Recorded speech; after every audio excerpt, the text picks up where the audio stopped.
Hey guys, it's been 84 years. Yeah, I know.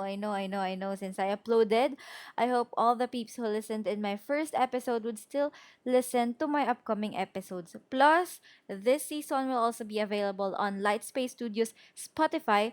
To listen more of my episode and to other podcast series of Lightspace Studio, you can follow their social media accounts below to keep updated. And if you're listening through my YouTube, you can also listen to 20 even if you're outside or driving on Spotify for free. So, today's episode is we're going to talk about starting your 20s in this pandemic or starting our 20s in a pandemic. So, let's be honest, starting your 20s in a pandemic is a very weird thing because this is the age that I guess we start going out to parties more often and going on a out of the town trip with your friends. But this pandemic that happened to us, we all got stuck in our houses in our first months of the pandemic or the first year of the pandemic. Imagining that we are on a beach trip, enjoying the warmth of the sun habang nakikipagchikahan tayo with our friends or with our family, yung kung kasama na sila. So in my case, I literally started my 20s in a pandemic. As far as I remember, they announced the lockdown on March 13th or March 15th. And so I celebrated my birthday a week after that in our home with my family and wishing that lockdown would just end fast so that I can celebrate my birthday somewhere and that I can continue going to my university and enjoy the rest of my college days and continue my classes in a normal way. But it didn't end as I expected it, and it's okay and that we are still in this pandemic and I am now a 22 years old human being sometimes stuck in their home pa rin, ganyan. And I heard this somewhere on the internet. Ay, wait, the radio that people who don't come out because of COVID doesn't have friends. Well, half of it is true, I guess. Because me and my friends, hindi din kami lumalabas and nagmi-meet until we are all fully vaccinated. So we didn't get to see each other in over a year or two.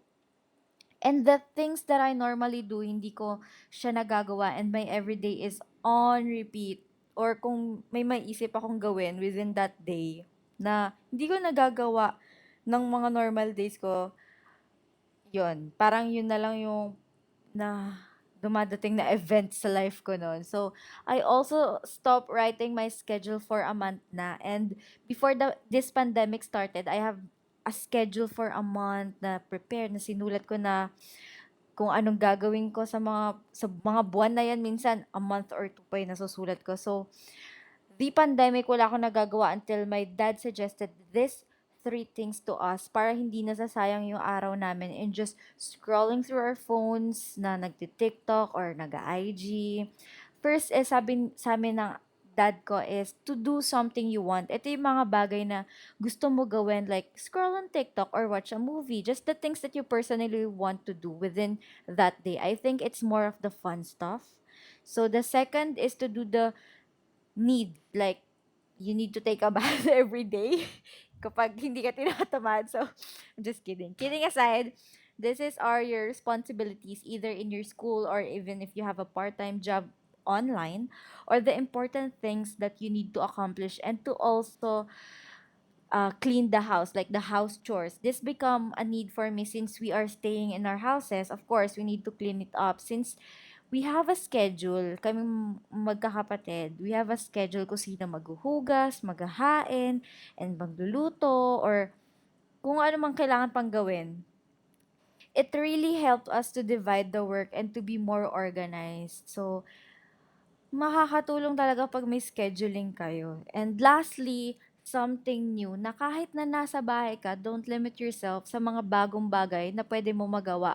Like me, I started this podcast series in this pandemic and a lot of new things then that I hope I can continue to do even we go back to normal situation na after this pandemic. So, these three things kind of helped me in this pandemic. That three things na something you want, something you need, and then something new. Sobrang laki ng help niya kasi alam mo yun, hindi na nagkaroon ng routine yung everyday life mo. Pero sometimes, hindi ko siya nagagawa. Siyempre kapag tinatamad ka puro ang ginagawa mo na lang is something you want, kung anong gusto mong gawin. Maglaro sa phone or sa computers talaga, computer or laptop or like kung ano pa ba yung mga ginagawa niyo na gusto niyong gawin lang, yung alam mo yun, kung ano lang maisipan mo gawin for that day.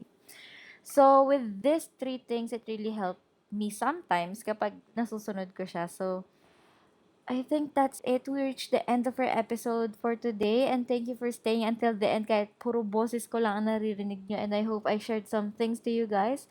And I hope that it can also help you in your everyday lives. Bye!